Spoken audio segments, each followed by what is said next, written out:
La municipalité de Vallée-Jonction, ancien pôle ferroviaire avec sa gare stratégiquement située, fête cette année son 125e anniversaire. Mais avec la fermeture de l'usine de Limel, personne n'a le cœur à la fête. La déflagration est telle que c'est toute la vallée de la Chaudière qui en ressent les contre-coups. Richard Bailey et Chantal Picard demeurent dans une municipalité voisine.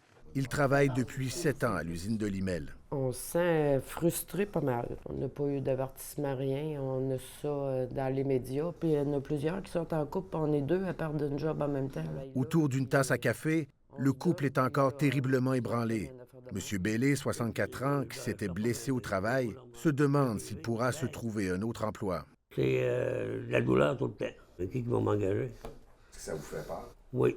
Je suis rendu à 58 ans. Là. À un moment donné, c'est plus dur à se placer un peu là, quand on monte en âge comme ça. Là. Leurs collègues vivent aussi des heures d'angoisse. J'ai pas de secondaire 5, puis chez Limel, ils n'en demandaient pas d'études. Là. Je suis rentrée là, puis ils ne demandaient pas grand-chose. Là, fait que j'ai été chanceuse. Puis de retrouver un autre job avec un bon salaire, ça peut être dur aussi. Qu'est-ce qu'on va faire? Là? Une maison à payer, un char à payer. Une petite fille de 6 ans en plus. C'est pas évident. Hein? Même si le taux de chômage est au plus bas en Beauce, la requalification de plusieurs des 1000 travailleurs risque d'être longue et ardue. L'usine de Limel fait partie du quotidien des gens de la Beauce et de Vallée-Jonction depuis plusieurs années. Tout le monde connaît quelqu'un qui y travaille. C'est pourquoi la fermeture crée un tel choc au sein de la communauté. C'est vraiment un manque de respect, là. Paul-Émile Turmel a travaillé pendant 45 ans à l'abattoir. Même si Olimel soutient que l'usine nécessitait des investissements importants, il se questionne encore sur les raisons de la fermeture. Dans les 4 usines, c'est celle-là de Vallée qu'on nous dit qui est encore la plus rentable, qui a toujours été la plus rentable. Puis il décide de la fermer. Puis il décide de la fermer. Il n'y a rien à comprendre. Pendant toutes ces années, il a affronté le froid et le travail à la chaîne. Pas n'importe qui irait travailler là, je vous en conjure. C'est dur, là. C'est dur de travailler là. Il espère ainsi qu'Olimel versera une prime aux travailleurs, ce qui n'est toutefois pas dans les plans de l'entreprise. J'espère qu'ils vont être reconnaissants. Ils vont nous donner des primes, mais ça serait la moindre des choses.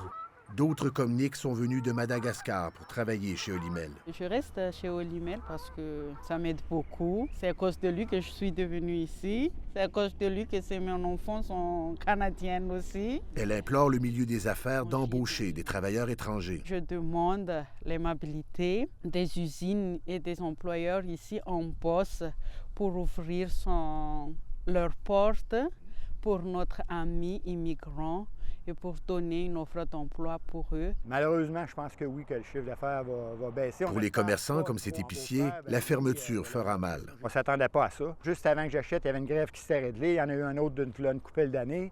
On s'est dit, on est correct, on va passer à travers, mais là, malheureusement, c'est pas le cas. Pour lui, il s'agit d'un deuxième coup dur après les inondations de 2019. On a fermé 6 mois, on a tout rénové à grandeur, on a ouvert les murs, on a isolé les murs tout le tour à 4 pieds, mis des membranes sur le solage, on a des barrières qui s'installent dans les portes si jamais l'eau monte. On espère waterproof.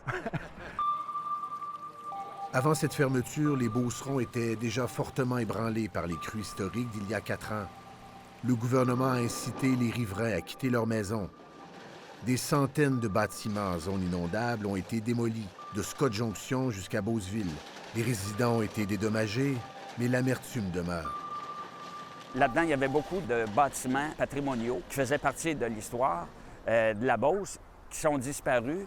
Les signes destructeurs des inondations sont partout dans la municipalité. À plusieurs endroits, on peut y voir une entrée asphaltée et on imagine à l'arrière une maison qui n'existe plus.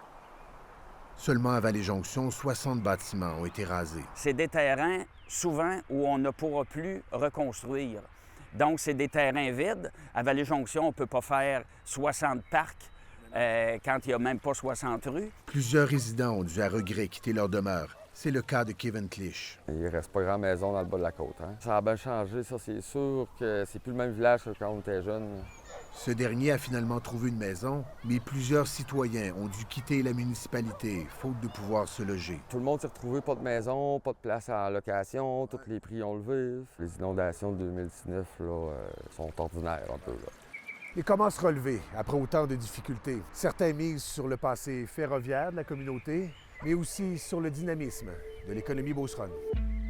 Ici, on rentre dans le musée ferroviaire de Vallée. C'est notamment le cas de François Clich, qui mise sur le musée situé dans la gare, construite en 1917, qui a longtemps été un moteur économique.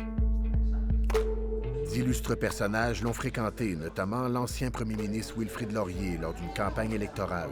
Avec les années, on a rajouté du matériel roulant ferroviaire, dont une belle locomotive à vapeur de 1914. Et on a bien des projets encore.